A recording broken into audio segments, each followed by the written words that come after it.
నాకు లొంగిపోండి లేదా జీవచ్ఛవంలా బతకండి అన్నట్లుగా ప్రధాని మోదీ వ్యవహార శైలి ఉందని ముఖ్యమంత్రి చంద్రబాబు విమర్శించారు. ఈ మేరకు ఢిల్లీ వేదికగా కేంద్రం తీరుపై నిరసన తెలపాలని అఖిలపక్ష సంఘాల సమావేశంలో నిర్ణయించారు.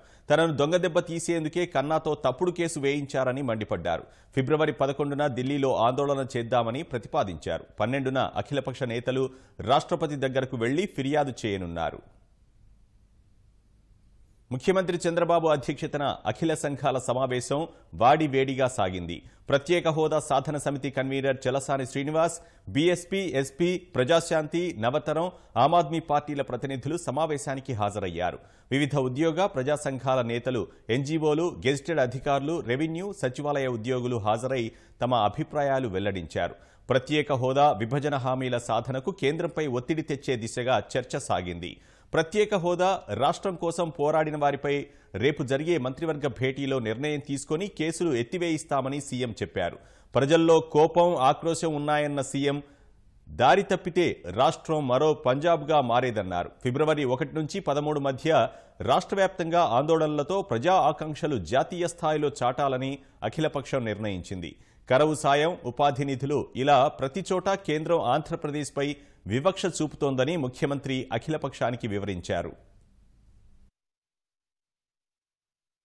మొన్న మీరు చూస్తే కరువుకు కూడా డబ్బులు ఇచ్చినప్పుడు మధ్య మహారాష్ట్రకి మాత్రం 4,700 కోట్లు ఇచ్చారు, మనకు 900 కోట్లు ఇచ్చారు.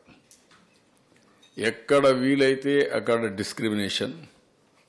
నిన్న మొన్న వాళ్ళ ఆర్గ్యుమెంట్ చూస్తా ఉంటే రాష్ట్ర ప్రభుత్వం అకౌంట్ చెప్పలేదు కాబట్టి వీళ్ళు డబ్బులు ఇవ్వలేదని. అంటే మనం గుమస్తాగిరి చేయడానికి ఉన్నాం. అంటే ఏం మాట్లాడుతున్నారో కూడా తెలియకుండా అడ్డంగా మాట్లాడే పరిస్థితికి ఉన్నారు. మన విభజన చట్టం ఒక పక్క అమలు చేయడంలో ఫెయిల్ అయ్యారు, నరేగా చట్టాన్ని అమలు చేయడంలో ఫెయిల్ అయ్యారు. ఇప్పటికి మనకు ఒక 2,500 కోట్లు మనకి ఇవ్వాలి.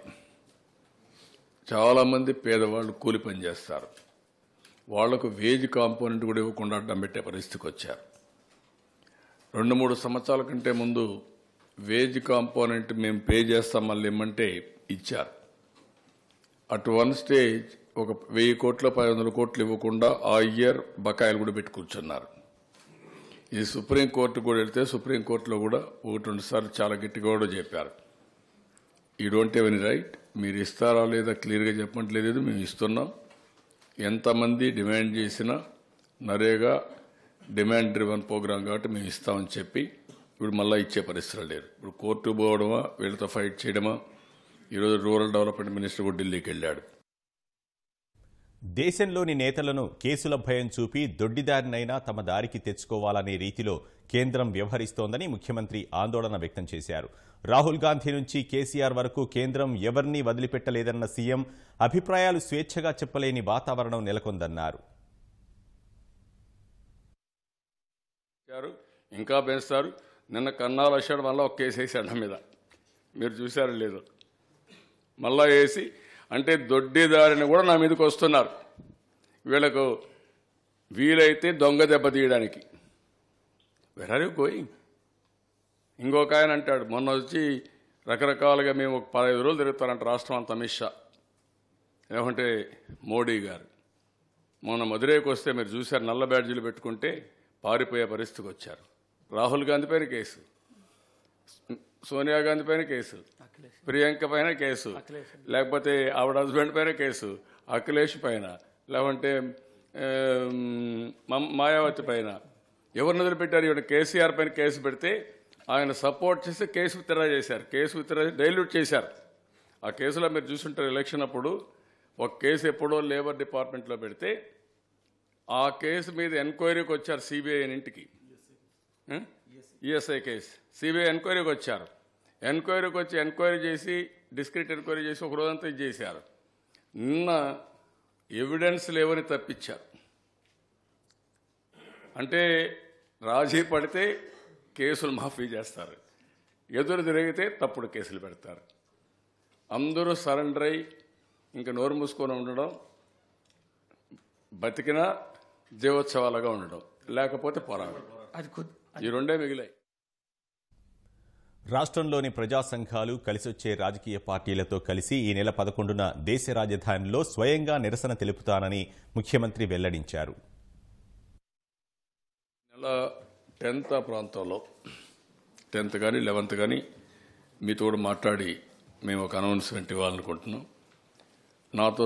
నాతో కూడా క్యాబినెట్ మినిస్టర్స్, ఎమ్మెల్యేస్, ఎంపీస్, రాష్ట్రంలో ఎవరెవరు కలిసి వస్తే మన ఆర్గనైజేషన్స్ ఎవరెవరు కలిసి వస్తే మీతో రాజకీయ పార్టీలు మళ్ళా పరిశీలన చేస్తాం. 1 day ప్రొటెస్ట్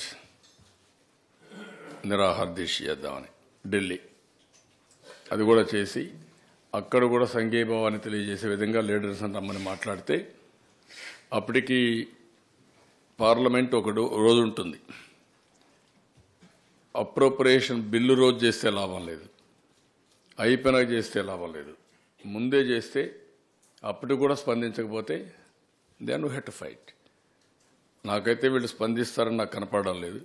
బట్ ప్రయత్నం మాత్రం వదిలిపెట్టకూడదు. కన్సిస్టెంట్గా ముందుకు పోవాలి. పర్సిస్టెన్స్కి ఎక్కడా లోపం లేకుండా చేయాల్సిన అవసరం ఉంది. ఇప్పటికే 2 సార్లు అఖిలపక్ష సమావేశాలు నిర్వహించిన సీఎం పార్లమెంటు సమావేశాల సమయంలో కేంద్రంపై ఒత్తిడి పెంచే దిశలో మరో పోరాటానికి తాజా సమావేశంలో శ్రీకారం చుట్టారు.